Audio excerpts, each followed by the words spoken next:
안녕하세요, 멜묵상. 오늘은 데살로니가 전서 2장 17절부터 3장 13절 말씀 보도록 하겠습니다. 네, 이제 계속해서 사역자 바울 스스로에 대한 이야기를 하면서 이제 목회자는 어떤 존재인가 이런 것들을 본문을 통해서 볼 수 있을 것 같아요. 그리고 목회자를 대하는 성도의 자세는 어때야 하는지, 그리고 세상으로 부르심 받은 이제 성도들의 삶은 어떤 것인지 이걸 한번 생각을 해볼 수 있을 것 같습니다. 사실 목회자가 물론 이제 성경 말씀이니까 전하는 거긴 한데 목회자 자신에 대해서 얘기하는 것은 꽤나 좀 부끄러운 일이긴 해요. 왜냐하면 뭐 저도 이런 이야기를 보면서 스스로를 계속해서 반성하게 되고요. 그리고 아유 이런 이야기를 듣고 성도들이 나 판단하면 어떻게 하지 이런 생각도 들긴 하는데 어쨌든 주님의 은혜를 힘입어서 한번 이야기 시작해 보도록 하겠습니다. 2장 17절부터 볼게요. 형제들아 우리가 잠시 너희를 떠난 것은 얼굴이요 마음은 아니니 너희 얼굴 보기를 열정으로 더욱 힘썼노라. 기억하시죠? 데살로니가 교회에 3주밖에 있을 수가 없었어요. 그리고 거기서 복음을 전하고 거기서 교회가 세워지고 교회가 아름답게 성장하고 있다라는 이야기를 듣고 되게 감사했는데 또 보고 싶었거든요. 얼마나 보고 싶었겠어요. 거기서 예수님 믿고 새 생명을 가지게 된 사람 얼마나 보고 싶겠습니까? 저도 그런 사람이 제일 좀 제 삶에서 큰 기쁨이 되거든요. 근데 어쨌든 열정으로 더욱 힘썼노라라고 말하고 있어요. 여기 열정으로라고 번역된 이 단어는 그리스어로 에피티미아라는 단어인데 그러니까 욕망하다 이런 뜻이에요. 그러니까 굉장히 간절히 원했다는 거죠.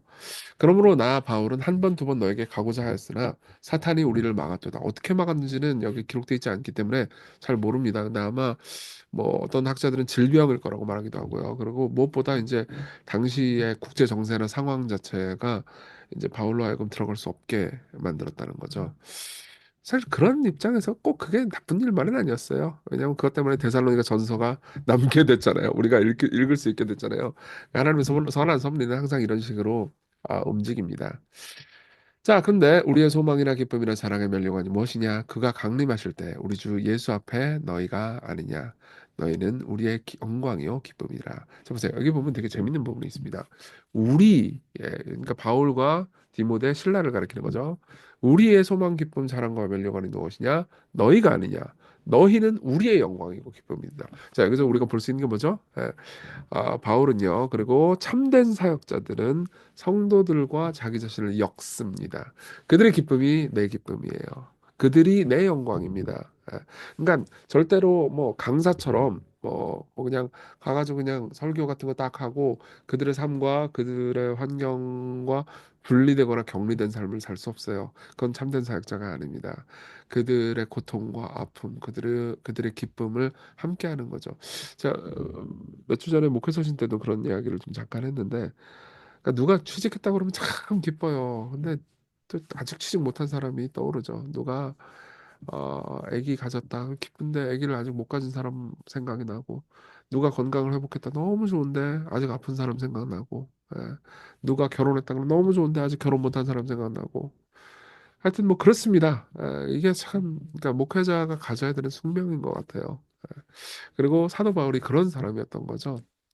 이러므로 우리가 참다 못하여 우리만 아덴에 머물기를 좋게 생각하고, 그러니까 그때 이제 바울, 신라, 디모데 이렇게 세 명 있었는데 안 되겠다. 바울하고 신라 둘만 아테네에 머물자. 아테네에서 사역하고 있었거든요. 우리 형제 곧 그리스도의 복음을 전하는 하나님의 일꾼인 디모데를 보내노니 이는 너희를 굳건하게 하고 너희 믿음에 대해서 위로함으로 아무도 이 여러 환난 중에 흔들리지 않게 하려 함이라. 우리가 이것을 위하여 세움 받은 줄을 너희가 친히 알리라. 이렇게 말합니다. 그러니까 디모데를 보내기로 합니다. 데살로니가로요. 왜요? 그러니까 디모데를 보내서 상황을 확인하고 그들이 믿음 안에 있는지 없는지, 그리고 혹시 질문 있는지, 질문 있으면 질문 받아줘야 될 거 아니에요. 그리고 디모데를 통해서 다시 복음을 잘 들을 수 있도록 양육하도록 디모데를 보낸 거죠. 이것은 바울 입장에서는 꽤나 모험을 감수한 행동이었습니다. 왜냐하면 디모데가 있어서 그때 고대 여행은 꽤나 위험하단 말이에요. 장정이 많으면 많을수록 좋습니다.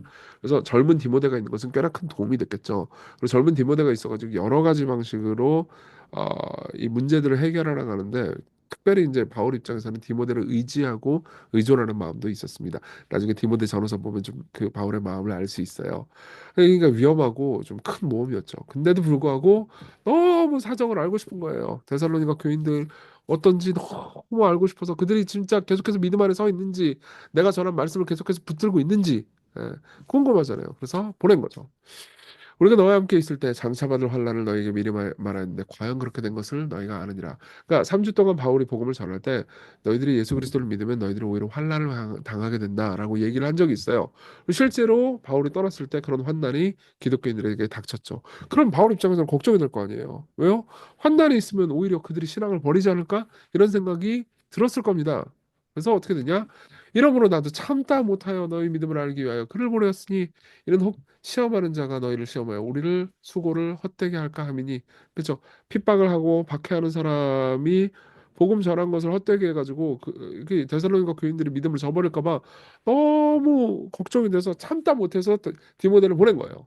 근데 지금은 디모데가 너에게로부터 와서 너희 믿음과 사랑의 기쁜 소식을 우리에게 전하고 또 너희가 항상 우리를 잘 생각하여 우리가 너희를 간절히 보고자 함과 같이 너희도 우리를 간절히 보고자 한다 하니. 그렇죠? 믿음을 잘 유지하고 있었어요. 예. 그리고 여전히 바울과 실라 디모데를 사랑하고 있었고요. 여전히 하나님을 향한 소망을 잘 가지고 간직하고 있었던 겁니다. 즉 믿음, 소망을, 사랑이 있었던 거예요. 그러니까 너무 기뻤을 거 아니에요. 그래서 어떻게 해요? 이러므로 형제들아 우리가 모든 궁핍과 환난 가운데서, 그러니까 우리도 힘들고 궁핍하고 환난 가운데 있지만은 너희 믿음으로 말미암아 너희로부터 위로를 받았노라. 그러므로 너희가 주 안에 굳게 선즉 우리가 이제는 살리라. 너희들이 기쁘게 믿음 안에 서 있다라는 이야기를 들으니까 살리라. 안 그러면 난 정말 죽을 것 같았다. 이렇게 이야기를 하는 거죠. 우리가 우리 하나님 앞에서 너희로 말미암아 모든 기쁨으로 기뻐하니 너희를 위하여 능히 어떠한 감사를 하나님께 보답할까. 주야로 심히 간구하면 너희 얼굴을 보고 너희 믿음이 부족한 것을 보충하려 함이라. 여기 보면 부족한 것을 보충한다고 그러죠. 그러니까 다시 가고 싶어요. 가서 전달하지 못했던 내용도 보고요. 그리고 그들의 상황도 보고요. 그리고 데살로니가 교인들이 뭘 잘못하고 있는 게 있으면은 또 교정해주고 권면해주고 싶어서 빨리 가고 싶습니다. 하나님 우리 아버지와 우리 주 예수는 우리 길을 너희에게로 갈 수 있게 하시오며 또 주께서 우리가 너희를 사랑함과 같이 너희도 피차간과 모든 사람에 대한 사랑이 더욱 많아 넘치게 하사 너희 마음을 굳건하게 하시고 우리 주 예수께서 모든 성도와 함께 강림하실 때 하나님 우리 주 아버지 앞에 거룩함에 흠이 없게 하시기를 원하노라라고 11절부터 13절은 뭐라고 있어요? 기도를 하고 있습니다. 예, 다시 꼭 만나게 해주세요. 그리고 우리의 사랑이 넘치게 해주세요. 그리고 데살로니가 교인들을 굳건하게 해주세요. 흠이 없게 해주세요. 돌보아 주세요. 이렇게 기도를 하는 거죠. 예. 이게 바로 사역자의 마음입니다. 자, 우리 적용해 볼까요? 첫째, 바울이 제시하는 목회자상 좀 더 봅시다. 어제도 봤지만요. 목회자는 성도들과 감정적으로 동일시되어 있는 거죠. 예. 팀 켈러 목사님이 목회 처음을 했을 때, 처음 목회자가 됐을 때, 저기 나이 많은 목회자한테 들었던 충고를 이렇게 얘기해 주더라고요. 당신은 나이 많은 목회자가 팀 켈러 목사님한테 이렇게 얘기할게요. 어때요? 당신은 찰스 스펄전처럼 설교할 수는 있지만 만일 그 사람을 사랑하지 않는다면 그 사람들은 결코 마음을 바꾸지 않을 것입니다. 예. 저는 이 얘기 들을 때마다 팀 켈러 목사님이 그래서 저는 성도들을 사랑했어야 했습니다. 사랑해야 됩니다, 여러분. 이렇게 얘기를 할 때 저는 속으로 무슨 생각이냐면 당신은 찰스 스펄전처럼 설교도 잘하고 사랑도 했잖아요. 그런 생각이 들어요. 예, 뭐 어쨌든 간에 그쵸. 설교만 잘한다고 될 문제가 아니라는 거죠. 사람들을 사랑해야 한다는 거죠. 예. 목회자는 성도들의 슬픔을 같이 슬퍼하고 기쁨을 같이 기뻐하는 사람입니다. 이게 바울이 제시하는 목회자상이에요. 그리고 목회자는 성도들에게 감정을 의존하지 않아야 됩니다. 보세요. 데살로니가 후서 3장 10절에 보면은 누구든지 일하기 싫어하면 먹지도 말아라라고 꾸짖기도 합니다. 데살로니가 교인들을 향해서요. 그렇게 사랑하는 교인들을 향해서 꾸짖기도 해요. 게다가 뭐라고 그랬어요? 아까 10절에 보면은 너희 믿음이 부족한 것을 보충하게 하람이라 이렇게 말하죠. 목회자는 성도들에게 늘 예스 예스 긍정으로만 말하는 사람이 아니에요. 때로는 이건 잘못됐습니다. 당신은 고쳐야 합니다라고 말할 수 있는 사람이죠. 예. 그래야 되잖아요. 그러면은 어떻게 돼요? 감정을 의존하지 않는 사람이어야 되죠. 그러니까 목회자는 성도들을 사랑하되 성도들이 자기를 사랑해 주는 거에 매이지 않는 사람이어야 합니다. 성도들을 섬기되 성도들의 인정과 승인에 목마른 사람이 아니고 하나님의 인정과 승인에 목마른 사람이 돼야 되죠. 예. 그러니까 이런 목회자가 될 수 있도록 여러분 저를 위해서 그리고 우리 목회자들을 위해서 기도해 주세요. 예. 그리고 이것은 단순히 우리 목회자들, 그러니까 교회에서 사역하는 교육자들만을 위한 것은 아니죠. 조금 더 구체적으로 적용해 봅시다. 성도들은 목회자의 영광입니다. 이걸 한번 생각해 보세요. 여러분, 바울은 뭐라고 말합니까? 이렇게 얘기해요. 너희가 우리의 영광이요 기쁨이니라. 예. 우리의 소망이나 기쁨이나 사랑의 면류관이 뭐냐? 너희다. 예. 맞아요. 여러분들이 어떻게 행동하느냐에 따라서 제가 어떻게 설교했고 제 사역의 열매가 어떻게 드러났는지가 확인될 겁니다. 예. 그러니까 여러분들의 삶이 엉망진창이면 제가 사실 사역을 잘못한 거겠죠. 예. 그래서 로이드 존스 목사님이 이렇게 얘기해요. 선포되는 말씀에 무관심한 사람만큼 목회자를 죽이는 사람은 없다. 이렇게 얘기를 합니다. 왜요? 선포된 말씀을 잘 믿고 따른다고 그러니까는 뭐라 그래요? 바울이 우리가 이제는 살리라 이렇게 얘기하잖아요. 그럼 하나님 말씀 잘 안 따르는 걸 보면 참된 목회자를 어떻게 생각하겠어요? 아이고 죽겠다 이렇게 생각하죠. 아이고 죽겠습니다. 잠깐만요. 진심인가? 방금은 어쨌든 말씀에 깊이 관심을 가져주십시오. 매일 묵상하는 분들은 또 깊이 관심을 가지시. 아 몰라 나도. 자 넘어갑시다. 자 그리고 목회자들만 그래야 되는 건 아니죠. 성도들도 역시 서로의 삶 안에서 서로를 용납하고 자신의 삶을 고치고 변화시킬 수 있도록 훈계할 권한을 주어야 합니다. 특히 목회자들이 여러분들에게 설교를 통해서 개인적으로 이렇게 살면 안 되고 이렇게 살아야 한다라고 훈계할 때 받아들이십시오. 예. 그 하나님 말씀에 근거한 거잖아요. 그럼 하나님의 말씀으로 받아들이세요. 예. 그리고 무엇보다 세상을 향하여 여러분들도 그런 삶을 사셔야 됩니다.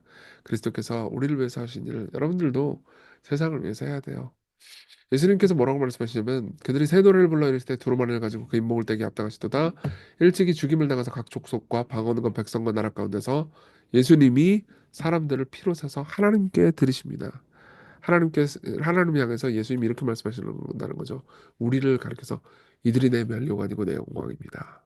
이렇게 말씀하신다는 거죠. 예. 여러분들이 제 영광입니다. 그런 것처럼 저와 여러분들이 예수님의 영광입니다. 예수님께서 여러분들을 영광스럽고 귀하게 여기시고 귀한 보물로 여기세요. 그걸 생각한다면은 우리도 세상을 향해서 예수님 뜻대로 살아가고 예수님의 모습을 드러내는 사람이 돼야겠죠. 사람들의 마음과 깊이 동일시되는 동시에 그들과 맞설 수 있는 용기를 가지셔야 됩니다. 어제 기도 제목이랑 똑같은 기도 제목 놓고 같이 기도합시다. 목회자를 위해서, 그리고 우리 자신을 위해서 함께 기도합시다.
기도하겠습니다.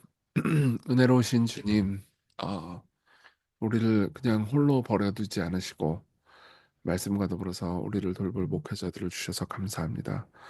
우리가 목회자 성도들이 서로 섬기게 하시고, 사랑하게 하시고, 함께 예수 그리스도를 드러내는 귀한 사랑의 관계가 되게 하소서. 그리고 오늘 우리가 삶을 살아갈 때 세상에 부르심받은 목회자로서 우리의 소명을 모두 잘 감당하게 하소서. 예수님 이름으로 기도했습니다. 아멘. 네, 하나님의 은혜 안에서 오늘 기쁜 하루 되세요.